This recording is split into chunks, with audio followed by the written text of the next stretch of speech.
shouldn't be here. I didn't kill him, but when the cops found his blood on my hands, everyone in this town decided I did. The worst part? The real killer was watching me the whole time, smiling. I didn't kill him, but when the police found his blood on my hands, that didn't matter. It started on a Thursday night, the kind that feels too quiet, like the town itself is holding its breath. In Maple Ridge, nothing ever happens. No murders, no scandals, just the same people, the same routines, the same fake smiles. Until Daniel Carter was found dead in his living room, and I was standing right there. I had gone to Daniel's house because of a text. "I know what you did. Come alone." That message had my stomach twisting. I didn't even know what he meant, but in a town this small, secrets don't stay buried long. Daniel wasn't exactly liked. He owned the only hardware store in town, and he had a habit of knowing things he shouldn't. People said he kept records, quiet little blackmail notes on everyone. I knocked on his door at 9:17 p.m. No answer. I pushed it open. Unlocked. That was my first mistake. The house smelled metallic. I didn't recognize it at first until I stepped into the living room. Daniel was on the floor. Blood pooled around him like a shadow. For a second, I couldn't move. My brain just stopped. Then I rushed forward, instinct kicking in. I checked his pulse. Nothing. That's when I heard the sirens. Too fast, too perfectly timed. I looked down at my hands, covered in his blood. That's when I knew someone had set me up. They arrested me within minutes. "Emily Carter," Detective Hayes said, reading my name like he already believed I was guilty. "You want to tell us why you were standing over a dead man?" "I didn't kill him," my voice shaking. "I got a message. He told me to come." Hayes raised an eyebrow. "Convenient." "I'm serious." But in a town like Maple Ridge, truth doesn't matter as much as timing, and I had none. They released me the next day, not because they believed me, but because they didn't have enough evidence yet. But that didn't mean I was free. Everyone in town knew. The looks I got at the diner, the whispers at the grocery store, they had already decided I was the killer. I needed to prove them wrong, because if I didn't, no one else would. The first thing I did was go back to Daniel's house. Yes, I know how that sounds, but I needed answers, and the police weren't exactly sharing. The door was sealed, but Maple Ridge cops aren't exactly the FBI. It wasn't hard to slip in through the back window. Inside, everything looked the same, except for one thing. The desk drawer was open. I remembered Daniel's reputation, the secrets, the blackmail. If he really had something on someone, that someone had a motive. I searched the desk. Bills, receipts, nothing useful. Then I found it. A small notebook, black cover, no label. My hands trembled as I flipped it open. Names, dozens of them, each followed by short notes. Affair, 2019. Tax fraud suspicion. Hit and run, covered up. And then, my name. I froze. Emily Carter saw something she shouldn't have. I couldn't breathe. What had I seen? Then it hit me. 2 weeks ago, the night I closed the diner late, I had taken the back road home, the one no one uses, and I saw a car, parked weirdly near the woods, driver's door open. I slowed down.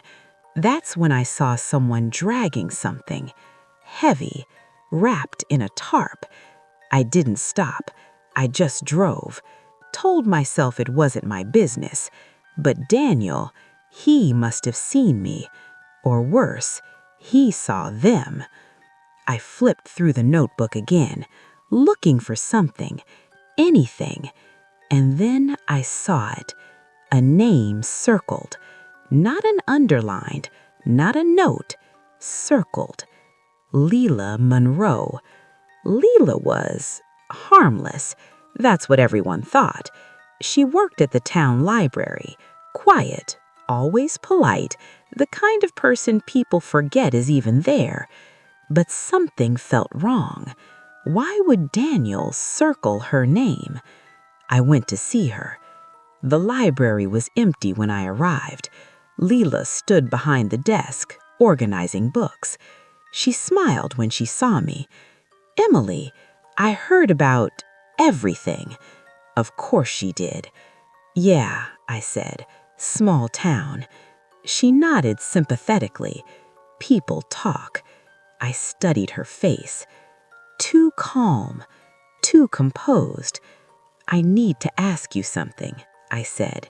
She tilted her head. "Okay. Did you know Daniel Carter was keeping secrets about people?" She smiled didn't fade. "Everyone knew that. Did he have something on you?"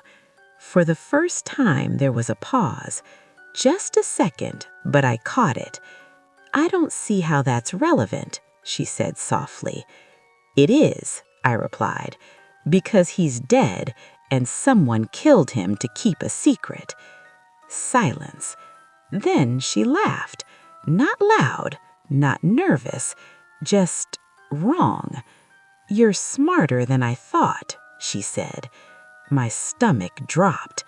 "What?" She stepped around the desk slowly. "You shouldn't have come here, Emily." I took a step back. "What are you talking about?" She stopped a few feet away. "You saw me," she said. The words hit like ice. "That night on the road." I couldn't speak. "You weren't supposed to," she continued. "I was careful. I planned everything." My heart pounded. "What did you do?" I whispered. Her smile faded. "I fixed a mistake." She told me everything. The tarp, the body. It was her husband. He had found something out about her, something she couldn't let him tell. So she killed him and buried him. Daniel found out. Of course he did. And he tried to blackmail her. Big mistake. "I couldn't let him ruin everything," she said calmly. "So I invited him over." "The text," I whispered. She nodded. "I sent that from his phone. Knew you'd come running." My chest tightened. "You set me up." "Of course," she said. "You were perfect. You were there that night. You had a connection." "You're insane." "Maybe," she said with a shrug. "But it worked, didn't it?" I needed to get out. Now. But she was between me and the door. And then I heard something. A sound. Outside. Footsteps. Leila's eyes flickered. Just for a second. And that's when I moved. I grabbed the nearest book and threw it at her. It hit her shoulder, throwing her off balance. I ran, past her, to the door, bursting outside, straight into Detective Hayes. He caught me as I stumbled. "Easy," he said. "We've got her." I turned. Officers rushed into the library. Leila didn't fight. She just stood there, smiling. Later, Hayes explained. They had been watching me, waiting to see if I'd lead them somewhere. "I figured you'd either run or find the truth," he said. "And you just let me walk into danger?" I snapped. He didn't answer.